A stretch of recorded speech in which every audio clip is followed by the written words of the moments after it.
Hey guys, what's up? So today I'm going to talk about SCP-3812. I have heard people that you can just, transcend all of fiction, like transcending infinite and beyond the narratives. So I decided to use a counter. So I decided to counter that by using my own creations to do so, like Hyper Infinity, like the Breaker and the Cathoros, and also Yathoros at the same time. Like Yathoros is still below Cathoros, but it is above the Breaker, and Cathoros is still above him. So yeah, basically, he's like a only second to Cathoros himself.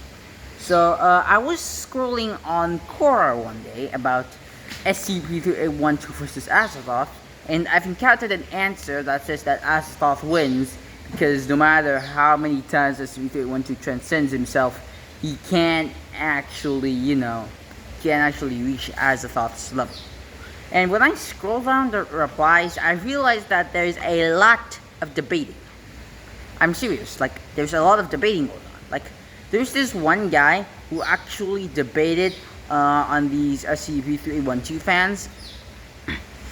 And these guys are having a debate constantly year-round. I mean, like, they're actually debating on whether SCP-3812 is really that powerful. Like, I've heard from Yelk Studios that SCP-3812 only transcends the author's avatar, that is Ben. And I've discovered that the real creator of SCP-3812 is actually DJ Cactus. And this guy, who is actually debating on these SCP-3812 fans, says that SCP-3812 only transcends his author's avatar, and not the real thing. I've discovered that his real author is DJ Cactus, and he actually created SCP-3812. And he said in one of the replies that he's just that DJ Cactus just added that he transcended his own author as just to build tension, basically. So like he said, and also this guy says that Yog-Sothoth is much more powerful than SCP-3812. So like I've realized that transcending means going beyond limits. So no matter like how far, like how many times he transcended himself, he couldn't actually reach Yog-Sothoth or Azathoth level or something. It's just that DJ Cactus just, like saying that he transcended his own author as just to build tension. That's how it works. That's just how the SCP Foundation universe works. It's just to build tension and to think that it's real, but in reality it's not. So I've searched the definition of mythos on Google, and I've realized that it's basically just, a story.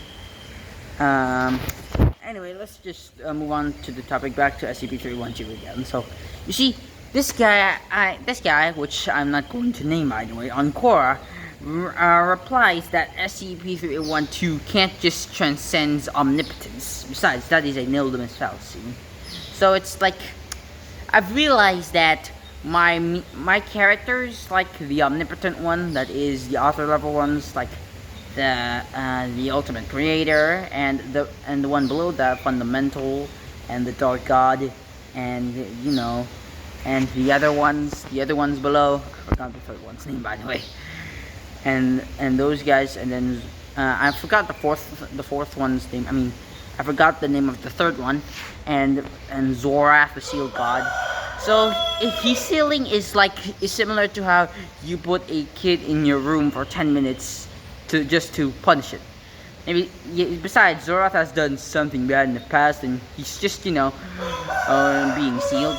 But he's sealed into his own room. Like, he's sealed into his own made-up room created by Fundamental himself.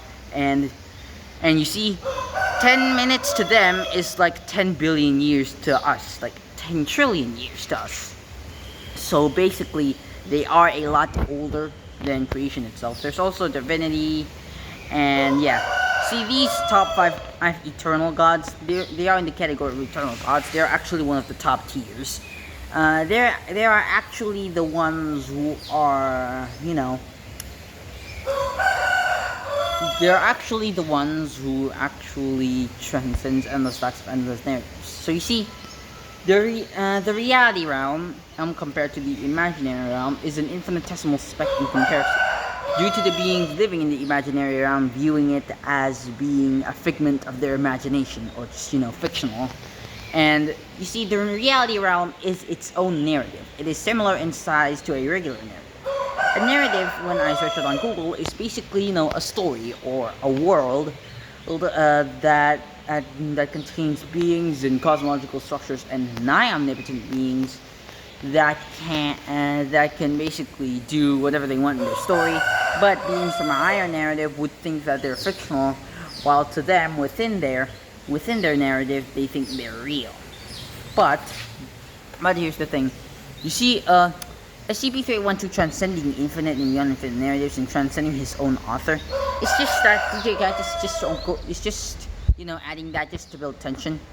And one of these guys on the replies, the same guy who debated SCP-3812 fans on this, says that that's actually a no-limits fallacy. Like, how can you transcend omnipotence? If transcending omnipotence means going beyond limits, then this would mean that SCP-3812 can't transcend beings like the one above all, the writer from DC, and so on and so forth, or any omnipotent being, or the man of miracles, or the mother of existence in Spawn, which is the supreme being of Spawn, by the way.